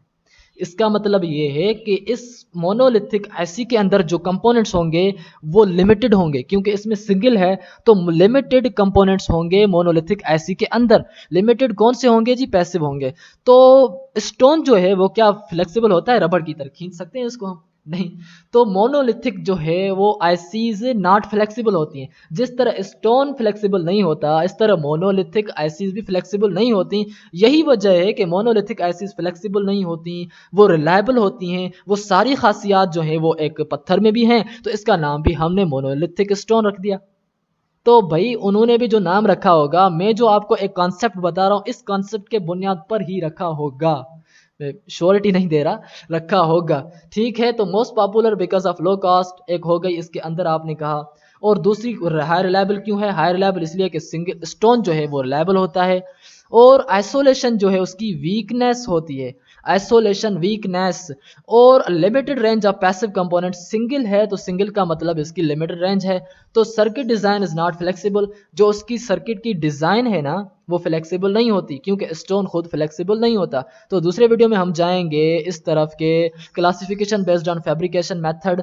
तो इसकी जो फिल्म है, दूसरी फिल्म है, तो फिल्म की जो है हम पढ़ेंगे। और फिल्म के बाद हम पढ़ेंगे हाइब्रिड आईसी की। हाइब्रिड आईसी के बाद हम पढ़ेंगे classification based on circuit function. तो मेरे ख्याल से हम जो है monolithic IC classification based on fabrication method, उसमें एक मोनोलिथिक थी, दूसरी फिल्म थी, तीसरी हाइब्रिड थी। तो हमने अब जो है मोनोलिथिक कवर की और यहाँ में से फैब्रिकेशन मेथड को क्लियर किया। अब फैब्रिकेशन मेथड के 3 किस्म में, हम तीनों को 3 वीडियोस बनाएंगे। और उसके बाद ये जो हैं 2 अलग अलग सर्किट फंक्शन और ट्रांजिस्टर ड्राइव, इनके 2 अलग वीडियोस बनाएंगे। तो मुझे उम्मीद है कि आपको वीडियो और ट्रिक ज़रूर पसंद आई होगी। और अगर पसंद आई है तो हमारे चैनल को सब्सक्राइब ज़रूर करना अगर न्यू हैं तो, और चैनल को जो है लाइक भी ज़रूर करना। और अपना और अपनी फैमिली का ख्याल रखिएगा। अल्लाह हाफ़िज़। हेलो गाइस, खुश आमदीद आपके अपने चैनल सीखो आसानी से में। आसानी से सिखाना हमारा मिशन और विजन है। इसी तरह हम आज एक नई ट्रिक के साथ हाजिर हुए हैं कि who impose martial law in Pakistan, remember with secret trick just in a minute. आप एक लफ्ज में याद कर लेंगे। होगा क्या कि आपने सिर्फ एक लफ्ज याद करना होगा, एज़म। अगर उर्दू में तो यूं इस तरह एज़म, और अगर इंग्लिश में आप याद करने सकते हैं तो AYZM, एज़म, फिर भी एज़म ही बनता है। तो फिर किस तरह आप सारे मार्शल लॉ जनरल्स जिन्होंने मार्शल लॉ लगाई, हम कभी कभार भूल जाते हैं यार पहले याह्या ने लगाई थी या फिर ज़िया ने लगाई थी। तो इसी तरह अगर आप एक लफ्ज एज़म याद कर लेंगे तो आपको हमेशा और जिंदगी भर याद हो जाएगा। तो हमारे चैनल सीखो आसानी को आप हमेशा याद करेंगे कि उन्होंने हमें बताई थी ट्रिक। अगर उसके साथ हम याद कर लेंगे कि किस तरह से कौन सा जो मार्शल जनरल है वो पहले उसने मार्शल लॉ लगाई थी। तो चलते हैं फिर ट्रिक की तरफ। लेकिन ट्रिक से चलने से पहले आपको एक और बात बताता चलूं कि हम इस किस्म की बहुत सी ट्रिक्स और भी अपलोड कर चुके हैं, आप वो भी देख सकते हैं। तो एज़म में जो ए का मतलब क्या है, वाई का मतलब तो याह्या होता है, जेड का मतलब क्या होता है, फिर उर्दू में या का मतलब तो याह्या है, अलिफ का मतलब क्या होता है, ज़ा का मतलब क्या होता है, मीम का मतलब क्या होता है, वो भी देखते हैं। लेकिन उससे पहले आपको बताता चलूं कि वीटो पावर कंट्रीज को किस तरह याद करें। एक लफ्ज फ्रांस याद करके आप सारे याद कर सकते हैं, वो किस तरह, वो भी लिंक डिस्क्रिप्शन में है। साउथ एशियन कंट्रीज को एक लफ्ज MBBS पेन याद करके किस तरह सारे कंट्रीज याद कर सकते हैं, वो किस तरह, वो भी लिंक डिस्क्रिप्शन में, आप वहां से देख सकते हैं। लेकिन जो इस किस्म की हम ट्रिक्स बताते हैं वो हमारे चैनल की सीरीज है सीखो याद करना। हम इस चैनल में केमिस्ट्री भी सिखाते हैं, इंग्लिश भी सिखाते पढ़ाते हैं और दूसरे इलेक्ट्रॉनिक के सब्जेक्ट भी और यूट्यूब टिप्स भी देते हैं, लेकिन वो भी इसी किस्म की ट्रिक्स के साथ। वो किस तरह, वो भी आप अगर इंटरेस्टेड हैं तो प्लेलिस्ट में देख सकते हैं। तो ट्रिक की तरफ चले हैं हम। आपने एक लफ्ज याद किया है एज़म, यानी कि AYZM। तो ए का मतलब होता है जनरल अयूब खान, वाह का मतलब होता है यहया खान, और जेड का मतलब है जनरल ज़ियाउल हक, और एम का मतलब होता है जनरल मुशर्रफ, जो अभी रिसेंटली हुई थी। उसके बाद अभी माशाल्लाह नहीं लगी, उम्मीद है कि अब पाकिस्तान में और माशाल्लाह नहीं लगेगी। वैसे भी पाकिस्तान की जो आधी जिंदगी है वो इन मार्शल लॉ ने गुजार दी है। तो फिर मुझे उम्मीद है कि ये जो समरी आपके सामने है, ए का मतलब अयूब, वाई का मतलब यहया, और जेड का मतलब ज़ियाउल हक जनरल, और एम का मतलब मुशर्रफ खान जनरल साहब है, वैसे वैसे ठीक है। मुझे उम्मीद है कि आपको ये ट्रिक उर्दू में भी पसंद आ जाएगी। तो अलिफ का मतलब होता है अयूब, या का मतलब होता है यहया, और ज़ा का मतलब होता है ज़िया, और मीम का मतलब होता है मुशर्रफ। तो एज़म एक लफ्ज़ याद करने से आपको सारी जो है वो जनरल्स जिन्होंने मार्शल लॉ लगाई पाकिस्तान में वो याद हो जाएंगे। मुझे उम्मीद है कि आप इस ट्रिक के बाद हमारे चैनल को जरूर सब्सक्राइब, लाइक और शेयर करेंगे, क्योंकि हम इस किस्म की ट्रिक्स लाते रहते हैं। तो आपकी सब्सक्रिप्शन और लाइक हमारे लिए मोटिवेशन का सबब बनती है। तो हाजिर होंगे एक नए वीडियो में एक नई ट्रिक के साथ। तब तक दीजिएगा अपने मेज़बान अब्दुल कयूम को इजाज़त। अल्लाह हाफिज़। हेलो गाइस, खुश आमदीद आप अपने चैनल सीखो आसानी से में। आज की जो हमारी ट्रिक है वो है कि आपने सार कंट्रीज को याद करना होगा सिर्फ एक लफ्ज को याद करते हुए। तो ये कितनी अमेजिंग ट्रिक होगी कि आपको यह लफ्ज याद है MBBS पेन, और आप सारे 8 Asian countries, south Asian countries आपको सिर्फ एक लम्हे के अंदर याद हो जाएंगी। तो ये अमेजिंग ट्रिक है। तो चलो चलते हैं ट्रिक की तरफ। लेकिन ट्रिक से चलने से पहले हमारे लिए नाइंसाफी होगी कि हम सार कंट्रीज तो पढ़ें लेकिन सार का शॉर्ट फॉर्म ना पढ़े। तो सार का शॉर्ट फॉर्म होता है south Asian association for regional cooperation. यहां भूल सकते हैं कि कोऑपरेशन है, कॉरपोरेशन नहीं है। कोऑपरेट का लफ्ज कोऑपरेशन से निकला हुआ है, ठीक है। तो इसका जो मिशन है वो है को प्रोमोट करना welfare of the people of the south Asia.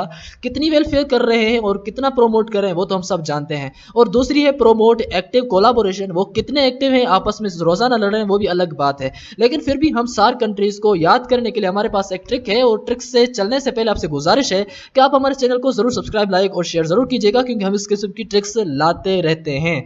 तो चलते हैं ट्रिक की तरफ। MBBS पेन है तो M का मतलब होता है मालदीव, और B का मतलब होता है भूटान, और तीसरी B का मतलब होता है बांग्लादेश, और चौथा सार कंट्री यहाँ इस ट्रिक के मुताबिक बनता है श्रीलंका। बाकी जो 4 कंट्रीज हैं साउथ एशियन वो पेन के अंदर हैं, यानी कि पेन दर्द के अंदर है, सर दर्द के अंदर हैं। तो उस दर्द के जाने से पहले हम आपको बताते चले कि हमने एक ट्रिक और भी अपलोड कर रखी है, जो आप एक लफ्ज याद करेंगे, कौन सा, फ्रांस। और एक लफ्ज याद करने से आप सारे साउथ, यानी साउथ नहीं बल्कि वीटो पावर कंट्रीज आप एक लम्हे के अंदर याद कर लेंगे। वो किस तरह, वो भी लिंक डिस्क्रिप्शन में आप वहां देख सकते हैं। एक और भी ट्रिक हमने रिसेंटली अपलोड कर रखी है कि आप मार्शल जिन जनरल्स ने इस मुल्क के अंदर लगाए उनकी जो तरतीब आ रही है, किसने लगाई, पहले यार ज़िया ने लगाई या फिर याया ने लगाई, वो हम कभी कभार भूल जाते हैं। तो इस भूल को खत्म करने के लिए, मिटाने के लिए हमारा चैनल सीखो आसानी से आपको हमेशा मदद करता है, और इसी हिसाब से भी आपको यही चैनल मदद कर रहा है। आप एक लफ्ज याद करेंगे AYZM, एज़म, अब उर्दू में कह रहे हैं या इंग्लिश में, आप दोनों में कर सकते हैं। तो उस ट्रिक को जानने के लिए भी आपको लिंक डिस्क्रिप्शन में मिल जाएगी। तो चलते हैं ट्रिक की तरफ के। हम जो इस किस्म की ट्रिक्स आपको बताते हैं वो है हमारी सीरीज सी को याद करना आसानी से। दूसरी भी ट्रिक्स हम बताते हैं इंग्लिश में, केमिस्ट्री में, वो भी आप देख सकते हैं हमारे चैनल की प्लेलिस्ट्स में। तो चलते हैं फिर ट्रिक की तरफ, जिसमें पेन है और पेन का मतलब है दर्द। तो दर्द में जो पहला कंट्री आता है वो पाकिस्तान, और दूसरा आता है अफगानिस्तान, और 7वां साउथ एशियन कंट्री बनता है इंडिया, और 8वां बनता है नेपाल। वाकई यार अफगानिस्तान, इंडिया, पाकिस्तान ये तीनों दर्द वाले कंट्रीज थे। तो फिर भी खैर है, और अगर आप इसको दर्द नहीं कह रहे तो ये उसकी समरी है, आप MBBS पेन की यहाँ देख सकते हैं। अगर आप इसको दर्द नहीं कह रहे तो MBBS अपने भी कर सकते हैं। MBBS को अगर अपना दर्द सर समझ नहीं सकते, अगर उसको सर का दर्द नहीं समझ रहे तो MBBS को आप अपना कर लें। अगर अपना भी नहीं कर रहे तो फिर आप ऐसे कह लें MBBS पाकिस्तान। तो पाकिस्तान को अगर आप याद कर लेंगे तो यहाँ K और T एक्सेप्शनल है, K का मतलब है कुछ भी नहीं और T का मतलब ट्रिक। बाकी जो सारे लेटर्स हैं वो इस ट्रिक के अंदर आ जाते हैं। तो मुझे उम्मीद है कि आपको ये वीडियो जरूर पसंद आया होगा। तो हमारे चैनल को यार सब्सक्राइब करना मत भूलिएगा, क्योंकि हम इस चैनल के लिए बहुत मेहनत करते हैं, और आपकी सब्सक्रिप्शन और आपकी लाइक हमारे लिए मोटिवेशन का सबब बनती है। तो हाजिर होंगे एक नए वीडियो में और एक नई ट्रिक के साथ। तब तक दीजिएगा अपने मेज़बान अब्दुल कयूम को इजाज़त। अल्लाह हाफिज़। हेलो गाइस, खुश आमदीद हमारे चैनल सीखो आसानी से में। आज का जो हमारा टॉपिक है वो कि एटॉमिक नंबर क्या होता है और उसकी सिंबल जेड क्यों होती है और उसको यूनिट क्यों नहीं होता और वो हमेशा उसका वैल्यू होल नंबर्स में क्यों होता है। इन सारे सवालात का जवाब सिर्फ इस एक वीडियो में जानने के लिए हमारे साथ आखिर तक जुड़े रहिएगा और हम इन सारे सवालात का जवाब आपको बता देंगे, या आप जान सकते हैं कि हम सारे सवालात का जवाब इस वीडियो के थ्रू देंगे। तो हम चलो चलते हैं कि एवोगैड्रो नंबर की सिंबल जो है वो जेड क्यों होती है। दरअसल बात यह है कि जो जेड लफ्ज है या जो जेड वर्ड है टेकन किया हुआ है वर्ड जेस्ट्रा से, जो एक ग्रीक लफ्ज है जिसका मतलब है हाफ। जब सबसे पहले हम उन्होंने देखा कि एटॉमिक नंबर का जो हाफ था एटॉमिक मास का, वो एटॉमिक नंबर था, तो उन्होंने ये डेफिनेशन बनाई थी ग्रीक्स ने कि half of atomic mass is called atomic number. और उसका मिसाल ये सब देते थे जो आप देख सकते हैं यहाँ, ऑक्सीजन देख सकते हैं, मैग्नीशियम, सल्फर, इन सारों का जो एटॉमिक नंबर है वो उनके एटॉमिक मास से जो है हाफ है। तो इस डेफिनेशन के बुनियाद पर उन्होंने जो जेस्ट्रा की सिंबल जेड है और जेड बनी आखिर में एटॉमिक नंबर की सिंबल, इसका वजूद में आया। जब ये बहुत सारे एलिमेंट्स डिस्कवर हो गए जिनका एटॉमिक मास जो हाफ था तो एटॉमिक नंबर नहीं बन रहा था, तो उन्होंने इस डेफिनेशन को रिजेक्ट कर दिया। और यूं रिजेक्ट तो हो गई लेकिन उसकी एक जेड जो सिंबल थी वो हमेशा के लिए रह गई। तो हम चलते हैं एटॉमिक नंबर क्या होता है, उसके बाद हम आपको बताएंगे कि उसको यूनिट क्यों नहीं होता और उसको हमेशा होल नंबर्स में ही क्यों मिलता है हमें वैल्यू। तो उन सारे सवालात का जवाब आप जब ही जान सकेंगे जब आप इस डेफिनेशन को समझेंगे। तो जो नंबर ऑफ प्रोटॉन्स होते हैं जब प्रेजेंट हो न्यूक्लियस में, जो न्यूक्लियस में तादाद होता है प्रोटॉन्स का एक एटम के अंदर, हम उसको कहते हैं एटॉमिक नंबर। या जो तादाद होता है इलेक्ट्रॉन्स और प्रोटॉन्स का प्रेजेंट होता है एटम के अंदर, तो हम उसको भी कहते हैं एटॉमिक नंबर। लेकिन यहाँ एक बात का आपने ख्याल रखना है कि जब मैंने प्रोटॉन्स सिर्फ कहा तो मैंने न्यूक्लियस का लफ्ज लिखा है, और जब मैंने इलेक्ट्रॉन्स और प्रोटॉन्स कहा है तो मैंने एटम का लफ्ज लिखा है। इसका लॉजिक क्या है ये भी हम आपको बताते हैं, क्योंकि प्रोटॉन्स का जो तादाद है वो प्रेजेंट ही न्यूक्लियस में होता है, ये तो बात ठीक है। लेकिन जब मैंने इलेक्ट्रॉन्स कहा तो इलेक्ट्रॉन्स तो न्यूक्लियस के अंदर मौजूद नहीं होते, तो फिर मैं कहूंगा कि प्रेजेंट इन एटम। तो ये बात इस तरह है। तो number of positive charges present in nucleus of an atom is called atomic number. जो प्रोटॉन है उसकी चार्ज पॉजिटिव होती है, तो आप कहें कि तादाद प्रोटॉन्स का मौजूद हो न्यूक्लियस के अंदर, या फिर आप ऐसा कहें कि तादाद पॉजिटिव चार्जेस का मौजूद हो न्यूक्लियस के अंदर, हम उसको कहते हैं एटॉमिक नंबर। दोनों तरीकों से ठीक है। ये थी 3 डेफिनेशंस। उसके बाद हम चलते हैं उसके फार्मूले के, यानी फार्मूला इसके है कि Z is equal to A minus N। तो इसकी डेफिनेशन मैथमेटिकल ये हुई कि जो एटॉमिक मास नंबर का डिफरेंस है और न्यूट्रॉन का, उसको हम कहते हैं एटॉमिक मास। यानी कि आपके पास एटॉमिक मास मिला हुआ हो और उस एटॉमिक मास से आप नंबर ऑफ न्यूट्रॉन्स कट करें तो आपको जो वैल्यू मिलेगा दरअसल वो आपका नंबर ऑफ एटॉमिक नंबर होगा। ये आप एग्जांपल यहाँ देख सकते हैं।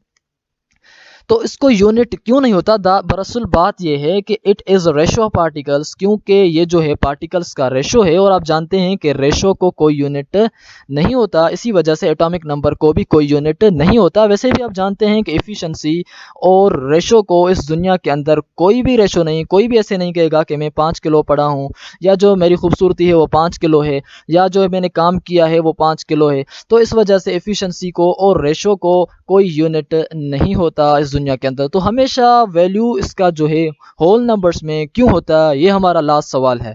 तो एटॉमिक नंबर वो एक खास प्रॉपर्टी है एलिमेंट की जो एटॉमिक नंबर की है, जिसमें कोई भी जो वैल्यू है वो हमेशा फाउंड किया जाता है होल नंबर्स में, because it's a number of protons. ये जो तादाद है प्रोटॉन्स का, इसकी जो डेफिनेशन है वो ये है कि protons present in nucleus and they can not be halved, और उनको हम हाफ नहीं कर सकते, क्योंकि एटॉमिक नंबर की डेफिनेशन ही यही है कि जो तादाद हो जो है किनका, प्रोटॉन्स का, न्यूक्लियस के अंदर जितना तादाद होगा प्रोटॉन्स का उतना होगा नंबर एटॉमिक नंबर का। जो तादाद प्रोटॉन्स का आधा होगा ही नहीं तो एटॉमिक नंबर आधा कैसे होगा और पॉइंट्स में कैसे आएगा। मुझे उम्मीद है कि आप अगर इस चैनल पर न्यू हैं तो हमारे चैनल को ज़रूर सब्सक्राइब, लाइक और शेयर करेंगे। हाजिर होंगे एक न्यू वीडियो में, तब तक दीजिएगा इजाज़त। अल्लाह हाफिज़।